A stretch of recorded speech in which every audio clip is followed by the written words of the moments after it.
Dear friends, welcome to this small YouTube channel, AMP Power System Workshop. As all of you are aware, this channel we are sharing our basic knowledge about electrical engineering. So we are now on the session 7. In this session, we are discussing about the short circuit current calculation for AC three-phase circuit.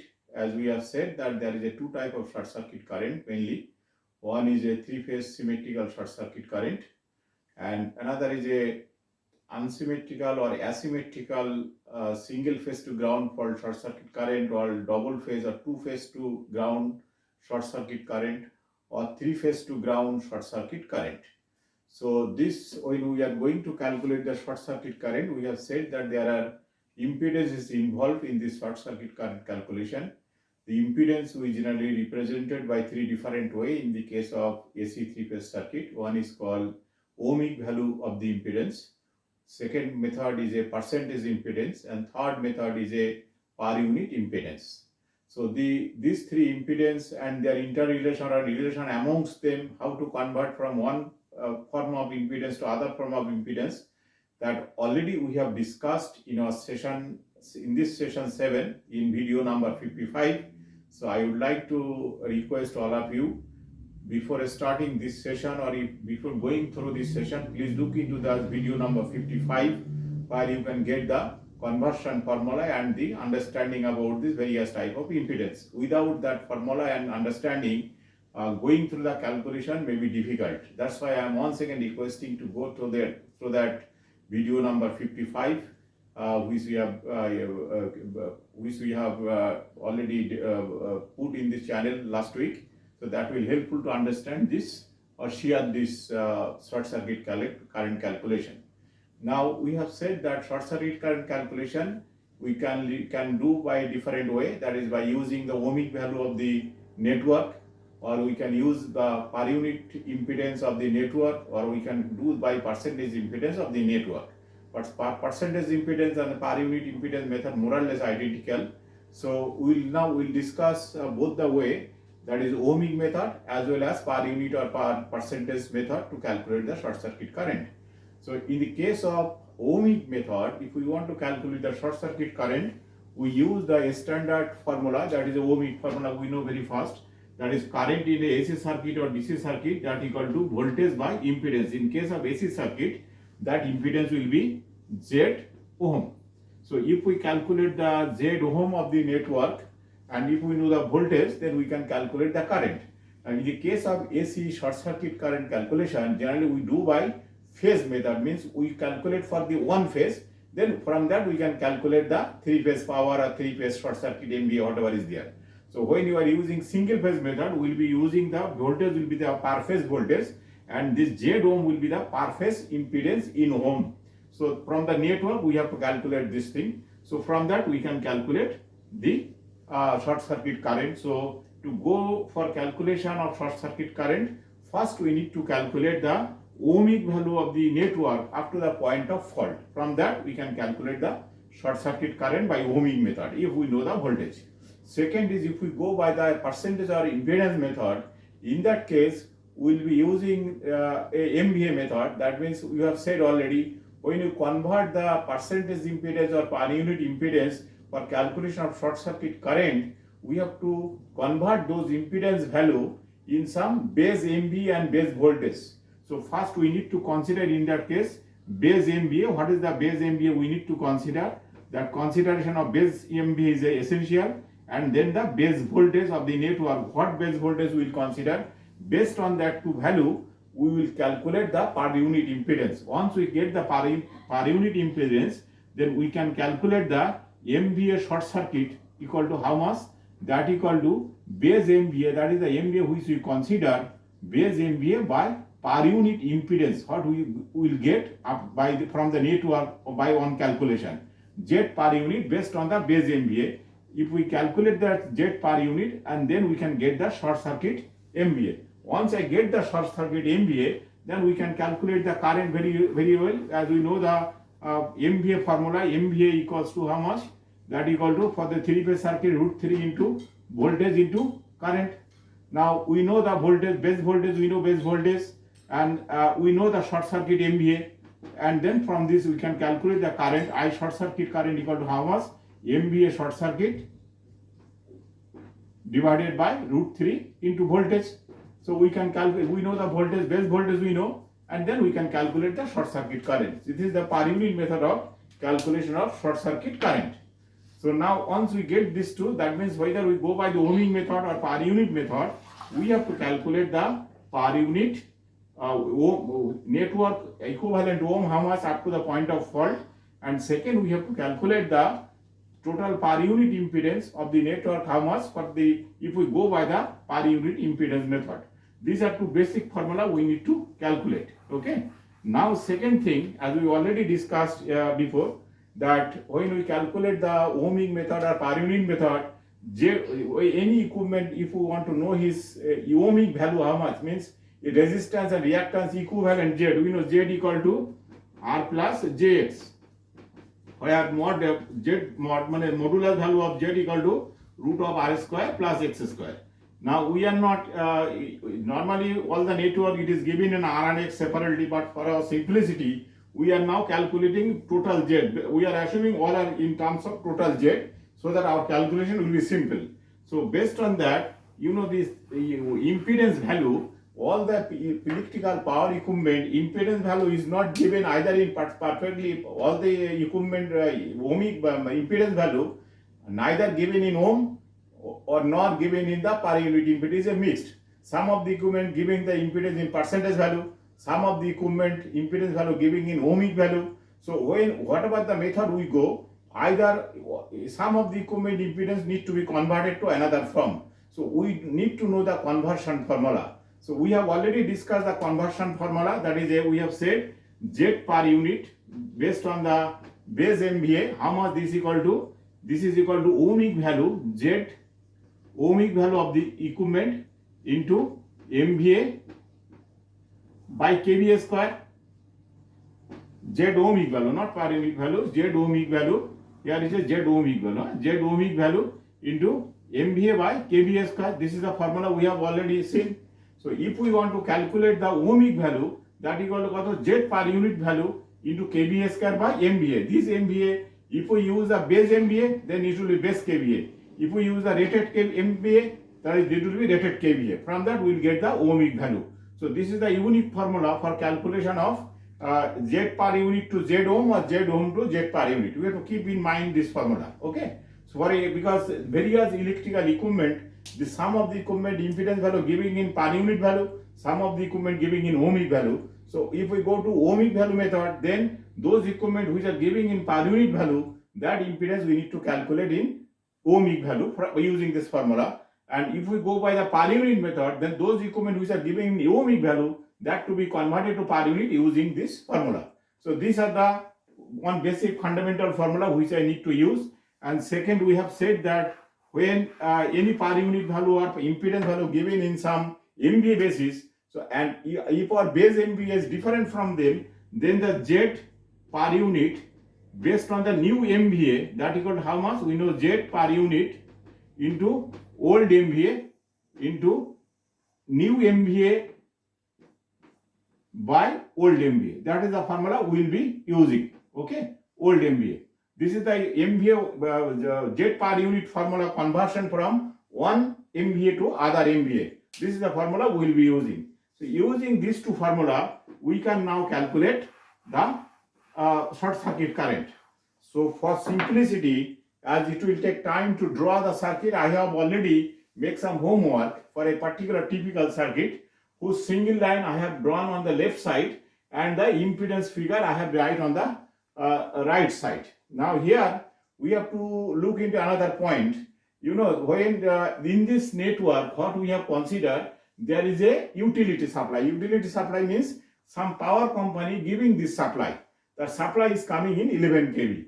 So from that 11 kV, suppose it is overhead line, or it may be some 11 kV substation, a power supply company, they have 11 kV substation. From there, they have given one feeder to a particular plant. Suppose this is this part is a part of the plant. Here I have drawn the circuit. Suppose this is a utility company, power company. This side is a power company. This side is a power the plant for which we are calculating the short circuit current. So this utility belonging to a power company who are giving the 11 kV supply from a substation. So when they are giving 11 kV supply, generally this power utility company, they provide utility what is the voltage they are giving and what is the MVA capacity or fault MVA of this network. Generally they provide, suppose it is a 50 MVA is the fault current, fault capacity.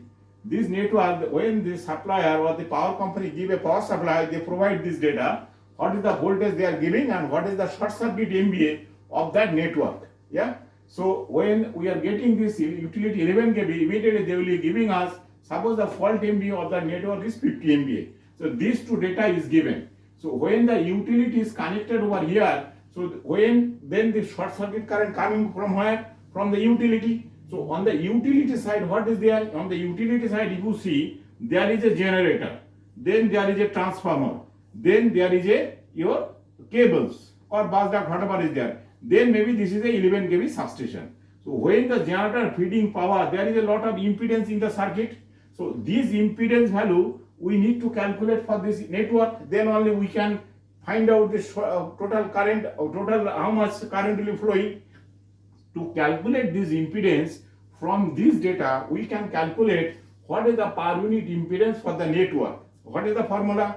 That formula we have already calculated before. We have seen how the network, we know this impedance Z equal to how much?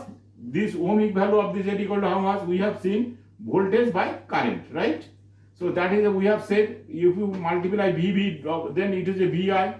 Now if we divide this divided by 10 to the power by 10 to the power 6, this is also you can divide 10 to the power 6. Then equal to how much? VA square, V by 1000 is kV, that is equal to kVA square, and this is a VI divided by 10 to the power 6 means MVA. That means kVA square by MVA, if we calculate, then I can get the Z ohmic value of the network. Any network, if we calculate the, if we need to calculate the ohmic value, then if I know the kV of this system and the corresponding short circuit MVA, then we can calculate the what is the ohmic value of that network. Now for this 50 MVA, you can see from here, we have calculated this 11 kV network, what is the impedance. Now that will go afterwards. So this is the impedance part. Now that when the utility, this is going to the utility, when we calculate the utility impedance in ohmic value, we have to use this formula kVA square by MVA. So this utility is giving power supply. Now I need the power supply at 415 volt. And they are giving power supply 11 kV. So what I have to do? I have to put a transformer. I have put a transformer, that is a 500 kVA transformer. Voltage is 11 kV by 415 volt. And percentage impedance of this transformer 4.5.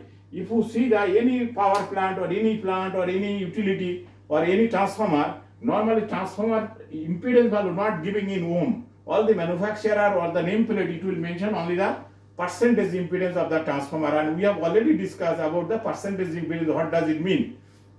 So we have that percentage impedance of, so this is the nameplate of the transformer. So that is I have put in. Then there is a cable connection from the transformer secondary to the, this is a suppose 415 volt switch gear. This is a 415 volt switch gear in the plant. So we are taking the power through in the, so inside the plant I have one transformer, then I have a cable, the cable is coming to the 415 volt switch gear. This cable impedance, if you see the cable catalog give the impedance value in ohmic, in always they give in ohm. They can give the resistance and reactance separately per meter or per kilometer or per feet. From there we can calculate this. So I have calculated C1 on one of the typical cable, that impedance value in ohm is equal to 0.001 ohm for this length. Suppose this is a 500 meter length, 500 meter cable, for that value is 0.00 ohm. This value you can calculate from the cable catalog. So we have calculated this. So then it is coming to the switch gear. From the switch gear there is a breaker. Then there is another cable. That is a cable C. I put is C21. That cable also has a impedance in ohm. That ohm is equal to 0.002 ohm. I am telling the cable value, cable impedance value in the cable catalog always giving in the form of ohm. It is never giving in percentage nor giving in per unit. So wherever the cable, you have to calculate that, you will get the cable value in ohmic value. So that I have put that value ohmic value 0.00, it is a 0.002 ohm, this value. Then from that there is a connection, a motor. There is a motor of M1. This motor has a 200 HP motor connected at 4. It is a 415 volt switch gear, so it is a 415 volt motor. The percentage reactance, or you can say percentage impedance of this motor is 25%. Motor impedance always, or reactance is always giving in percentage, like a transformer. So it is a 25%. It is not giving in ohmic value. And ASP normally, ASP 1 ASP is equal to, normally we can say 1 kVA. 1 ASP is equivalent to 1 kVA equivalent, more or less.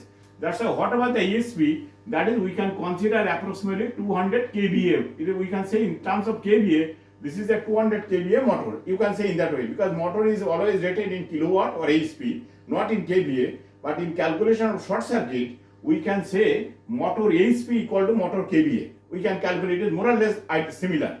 Okay, so that is the motor. So this is the one motor is connected. Why? And then there is another circuit is coming from the same switch gear. Another cable is going to some another remote location, another substance through a cable whose resistor reactance value or impedance value is 0.0015 ohm the cable, and then it is going to another motor from here. That motor, there is a cable, that cable is 0.002, and this motor is similar to this motor. That means this motor is also 200 HP at 25% impedance, and voltage is 415 volts. Similar motor is connected over here.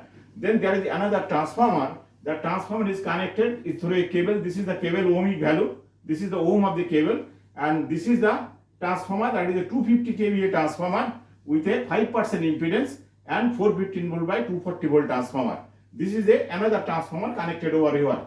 This is the simple network we have connected.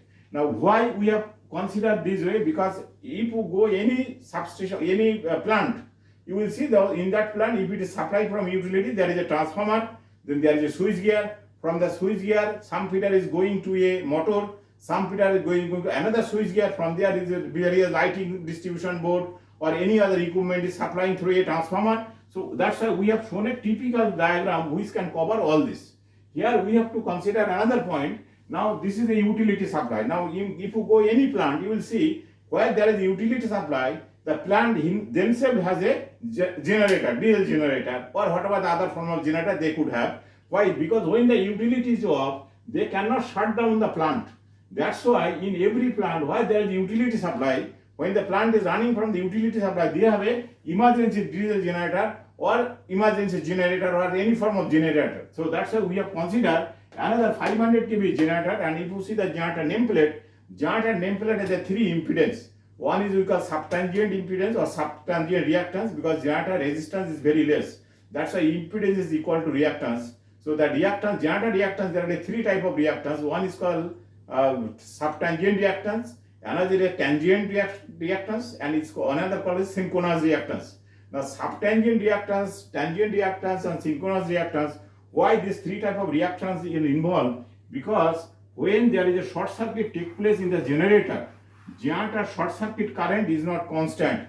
In the initial phase, if you see the generator short circuit current waveform, the short circuit current waveform of the generator is like this.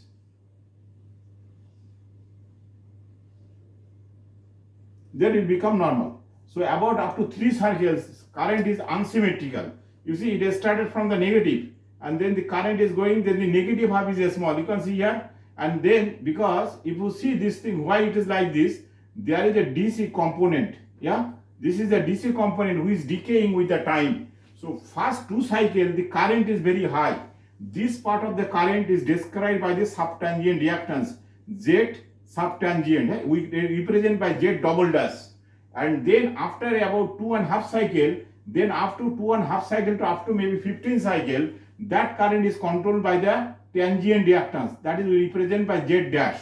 After that 15 cycle, sometimes 15 cycles, sometimes after 5 cycles, the DC component is totally diminished. Then it is this fault short circuit current is fully controlled by the generator synchronous reactance. That is we call Z dash. The synchronous reactance sometimes is more than is such a value, the generator short circuit current will be less than generator full load current. That may happen. So as these are the 3 stages involved, that's why we have a generator. If you see the generator nameplate, there will be 3 different impedance value was there. Okay. So as you go up, this impedance value, generally it is a sub-tangent reactance.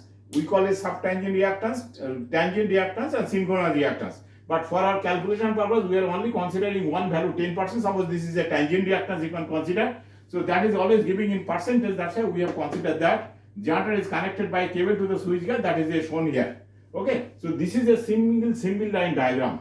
Now this single line diagram, you have to, when you want to calculate the short circuit current of any AC network, first you have to draw this single line diagram showing all the power equipment including cable. Once you complete this thing, then you have to go for the calculation. But as we said, the formula of the calculation is very simple. As we have the going by Oming method, so our short circuit current, I short circuit, are simple. That equal to how much? That equal to voltage by Z ohm. So Z ohm means wherever you want to calculate the short circuit current, you have to calculate the ohm up to that point. Now suppose there is so many part over here. I have the short circuit maybe over here. If I have the here short circuit over here, then I have to calculate the impedance value up to this point. What will happen here when there is a short circuit over here? Who will supply the short circuit current? Short circuit current always supplied by the source, means the generator. So this utility, it has a generator, so this way short circuit current can come. One part of the current will be coming from here. Then if the generator running in parallel with the utility, then the generator also supplying the current. That is the second part of current. In addition to this, we have to discuss another point here. I have shown the motor. The purpose of showing the motor over here to explain why motor is we have considered. You know, motor is a load, but when there is a short circuit, then immediately what will happen when motor is running continuously delivering the power of 200 HP, motor is like a generator. The moment motor, there is a short circuit over here, we have already said at the point of short circuit, immediately voltage will be zero. So what will happen to this motor? This motor is not, the moment there is a short circuit, the motor, the voltage, input voltage will be zero. But the motor, when it is running as a full speed, it is producing back EMF, equivalent to input EMF. Input EMF is 415 volt, but the moment this input EMF and the back EMF both are equal and opposite. You can say another way. But the moment there is a short over here, short circuit over here, the input EMF becomes zero. But this motor has a full back EMF, that is the same 415 volt. So what will happen? Motor will start flowing the current in the reverse way. So that is we call the motor will be acting as a generator, or motor will be supplying the current to the short circuit. So that's why that is we call the motor feed short circuit. So when there is a motor in the circuit, depending on the size of the motor, we have to consider the short circuit current feeding by the motor how much. That's why we have considered the motor. So this is another source of short circuit current. For a small motor or low voltage motor, generally we do not consider. But if the low voltage motor is very high capacity, then we have to consider the contribution by the motor to the short circuit point. So when we are considering the short circuit current over here, then we have to calculate 1 feet. So that is the I3 suppose. Similarly, there is another motor over here. So this motor will supply the short circuit current in this way over here. So there is a, you see there are two current coming from here in parallel path. It is coming over here. Then here what is happening? This I1 and I2 both are coming over here as a joint. So these two paths are parallel path. Then these two parallel equivalent path is connected another one. This is also connected over here. And when it is connected, these two parallel equivalent impedance is connected in series with this. Then it is coming over here. When it is coming over here, then what is happening? Then there is another one is coming over here. So this is also connected in parallel with this. So these two parallel is series with this. Then that total is coming over here in parallel with this. Then that will give the total impedance at this point. So when we want to calculate the short circuit current over here, we have to see all the impedance how it is distributed, and that impedance, equivalent impedance, we have to calculate up to this point. So in this case, if we want to calculate the short circuit current over here, what is the impedance equivalent? These two are first parallel. We have to make these two impedance parallel. Then these two parallel will be connected in series with this. Then we reach to this point. When we reach over here, then we have to connect with this, and these two are parallel. That will give the equivalent impedance at this point. And then this impedance, we know the voltage over here, per phase voltage will be, it is a 415 volt, per phase voltage will be 415 by root 3. That voltage in the equivalent impedance will give the short circuit current. So that's why the moment we want to calculate the short circuit current, we have to do a impedance diagram. This diagram we call is impedance diagram. So at the point of fault, where is the fault point? Based on that, we have to make the series parallel combination of all the impedance. Here I have, for this calculation purpose, I have considered the fault over in this point. This is the point. This is suppose bus number 1. In this bus there is a fault. So now we have to calculate the fault current at this point. When I am going to calculate the fault current at this point, first what we have to do, there are two paths. This is the one path and this is the one path, right? To give the fault current over here. So in this path, what are the impedance? One is a utility impedance. That is, I have already said how to calculate the utility impedance. This utility has given by 11 kV voltage and the fault MVA 50 MVA. From that we can calculate the utility impedance in ohm. That is formally equal to how much? That is equal to, we have already said that equal to this ohmic value equal to, if you calculate 50 MVA 11 kV, then 11 kV into 11 kV divided by 50 MVA, that is equal to your ohmic value. If you calculate this ohmic value, it is coming equal to 0.0 about 34 something. So I have round figure 0.0035. Okay, if you calculate this thing, it will come this figure. This is the ohm is the impedance of this utility system. So this utility 11 kV utility at 50 MVA, that is a kVA square by MVA, that is ohmic value. That ohmic value is giving over here, right? That is your utility impedance. That is a 0.0035 ohm. This is in ohm, all are in ohm, because we are going first to ohming method. Now second point, what is the transformer? There is a transformer TR1 who is MVA based and whose MVA is a 500 kVA and voltage is 11 kV by 415 volt transformer and 4.5% impedance. Now here is another point. Now you see this 11 kV utility, that impedance how much? That is equal to 50 MVA. Now this ohmic value is coming at 11 kV level, right? Now this 035 ohm not from this formula, this is coming 11 kV level. Now this 11 kV impedance, now when we are going to this transformer, we have considered, you see here, the fault point at the 415 volt means 3-phase voltage. So single phase voltage how much? 240 volt. So that is our basic voltage over here. So we have to consider this impedance value in terms of 415 volt side. 415 volt how much? You know, in the case of transformer, how we transfer the impedance from primary to secondary, secondary to primary. Suppose on the primary side is the impedance Z1 and secondary side impedance is Z2. So, and this is a V2 and this is a V1. If we want to convert this impedance to the 11 kV in this side, then what is the formula? Z2 into a V1 by V2 square. You know that. That is the impedance transfer formula in case of transformer. But when we transfer the impedance from one voltage level to another voltage level. So as it is this impedance, whatever the value we get, this ohmic value is at 11 kV. When you want to transfer is a 415 volt. So what will be the formula? This is the at 11 kV impedance, that into what will be using 0.415 kV, okay, air square divided by 11 kV square.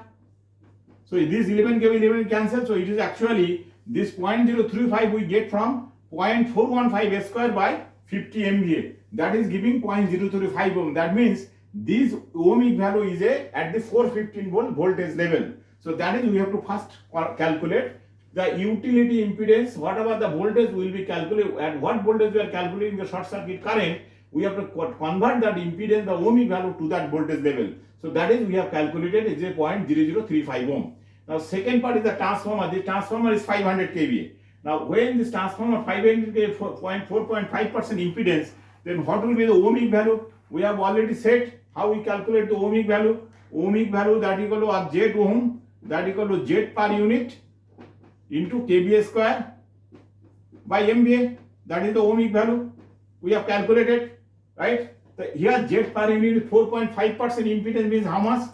Per unit impedance if you calculate 0.045 means 4.5 divided by 100 is a per unit, that is equal to 0.045. So 0.045. So if you calculate this 0.045 into kV how much? We are calculating the impedance in terms of 415 volt. So it will be 0.415 per square by what is the capacity? 500 kV means how much MVA? 0.5 MVA. So that will be the, if you calculate this thing, it is coming 0.016, right? So this is the transformer ohmic value. This transformer ohmic value is this. Then the table we have already given, cable value is given in ohm already directly, so I need not to recalculate it. So it is 0.001. So I am getting this utility path. What is the impedance in this path? Now I am going to the generator path. In the case of generator, same way. Generator is how much? This generator is a 500 kV, a 10% impedance. So again the same formula we will calculate. Generator Z ohm generator at 415 volt is equal to how much? This is called per unit impedance. 10% impedance means per unit impedance 0.1, right? This into 415 volt square, 0.415 kV square. We have to convert the voltage into kV. Divided by how much? Is 500 kV means 0.5. If you calculate this thing, it will be coming. This is the value will be coming is a 0.0341. That is the generator ohmic value. So we put the generator ohmic value 0.0341. And then after the generator ohmic value, what is there is a cable. The cable how much impedance we get from the catalog 0.001. I have considered both the cable more or less same, length only different. 0.001. So I am getting this path also total impedance how much we can get it. Now come to this point. Now when there is a fault over here, so what is the fault current? Who is feeding the fault current? One is feeding this way, one is feeding this way. Then who else are there? There are two motors are connected. This is one motor, this is one motor. This motor is feeding power over here, right? So this motor also in parallel. So this is one parallel path. This is another parallel path. So this is also another parallel path. So this path, how much impedance? We have to calculate this motor path. So we are calculating this motor, how much impedance? You see motor impedance 25%. Because 25, that means 0.25 is the per unit impedance into 0.415 square by MVA koto. This is a 200 kVA means 0.2 MVA, right? If you calculate this, it will come in 0.002. That is the figure will be coming. This is the ohm will be coming for this calculation. So this is the motor. Sorry, this is the 0.002, 0.022. This will be calculated. It will come 0.22. That is the ohmic value of the motor. So that is we have put over here. That is the ohmic value. And then there is a cable. That cable is 0.002. Is this cable ohm. So this is the motor path. Similarly, there is another motor over here. This motor is, this is one motor. That motor is the same rating. So it impedance ohmic also 0.22 ohm. And but there are two resistance is connected. This is the one cable is connected over here. Then there is another cable. So in this motor path, there are three impedance. This one is this impedance, then this impedance, then this impedance, right? So these three impedance we have put over here. You see over here, that is equal to here. That is a first impedance is a 0.002. That is this cable impedance, right? This is a 0.002. This is a C22. C22 is a 0.015. Sorry, this impedance is 0.002, not 15. 0.002. So this impedance 0.002. Then there is another cable over here. That impedance is a also 0.002. This is a 0.002. And then the motor impedance. This motor impedance is the same. This motor impedance is 0.022. This impedance. Okay. So these are the three impedance over here. So I am coming over here. So these are the impedance diagram. Once we draw the impedance diagram, then now we have to calculate the equivalent impedance of that point. Now I think we can delete this part so that I can get some space to calculate it. Now you see here, now what will happen over here? Now here there are total 4 parallel paths to feed the short circuit current over here. One feeding is coming from the utility through this path. Another feeding is coming from the generator path. One feed is coming from this motor path. Another feed is coming from this motor path. So now these 4 paths are parallel. So we have to now calculate the total equivalent impedance how much. So that means this path impedance in parallel to this path impedance, in parallel to this path impedance, in parallel to this path impedance. If we calculate the 4 impedance in parallel, then the equivalent impedance will give the impedance at the fault point. Now this path, how much total impedance? 0.0035 ohm, 0.016 and 0.0021. If we sum up these three impedance, it is coming 0.00205, which is equal to, you can consider 0.021 ohm. And this path, how much impedance? It is 0.034 plus 0.001, that is giving is 0.005, this series path. Similarly, this path impedance is giving 0.222 and this path impedance is giving 0.002, and then it is another 0.002. it is coming 0.224. So this 4 impedance, how it is now coming? This is a short circuit bus bar, and then there is a particular voltage level over here, that is the voltage. It is, you can say, single phase voltage 240. From this voltage there are 3 impedances coming. This is one, this is one, this is one, and this is one. Okay, and the fault is over here. So this impedance is how much? 0.021. You can say equivalent. It is a 0.035. This is a 0.222, and this is a 0.224. So these 3, 4 are parallel. So this parallel path impedance, now we can calculate equivalent impedance 1 by Z equal to 1 by Z1 plus 1 by Z2 plus 1 by Z3 plus 1 by Z4. So 1 by Z1 means how much? 1 by, this is a 0.021 plus 1 by 0.035, then plus 1 by 0.222 plus 1 by 0.224. So if we calculate this 4 equivalent, you will get equivalent, this 4 equivalent, if you calculate, it will come in 85.15 ohm.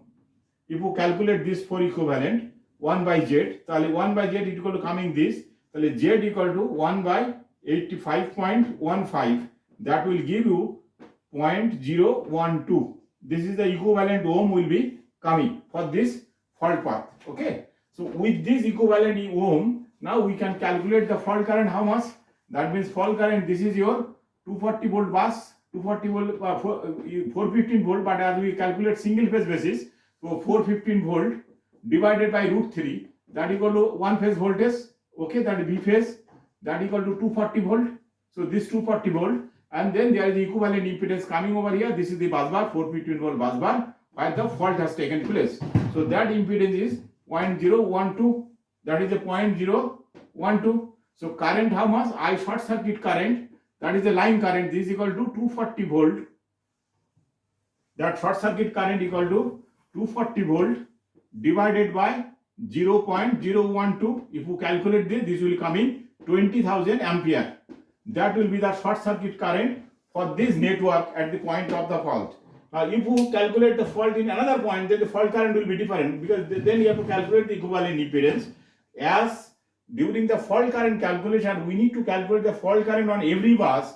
Normally we do not do this longhand calculation method. We have used the computer.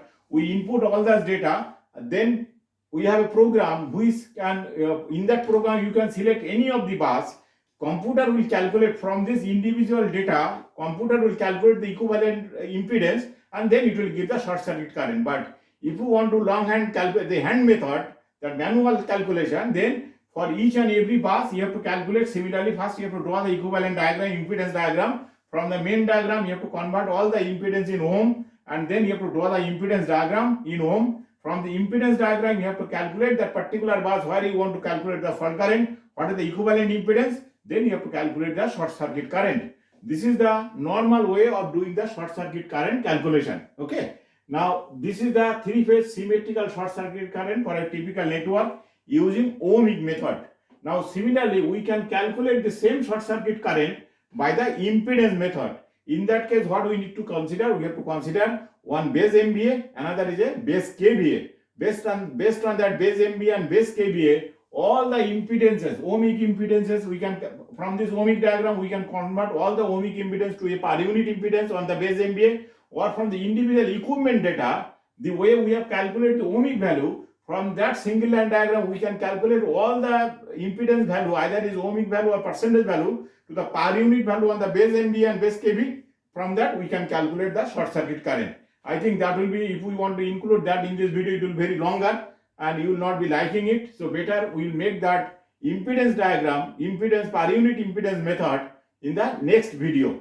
That will conclude the 3-phase symmetrical short circuit current calculation, and then we will calculate next is the unsymmetrical or asymmetrical short circuit current, that is single phase to ground fault or double phase to ground fault or 3-phase to ground fault short circuit current.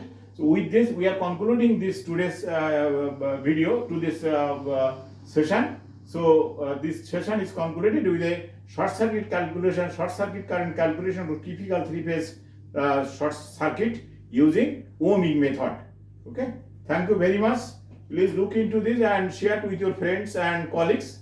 It may be helpful to understand the short circuit current calculation methodology, and you can do some practice with the network and with a specific network, and you will be, I hope you will be it will be fruitful to your understanding and further proceeding. Thank you very much indeed. Thank you.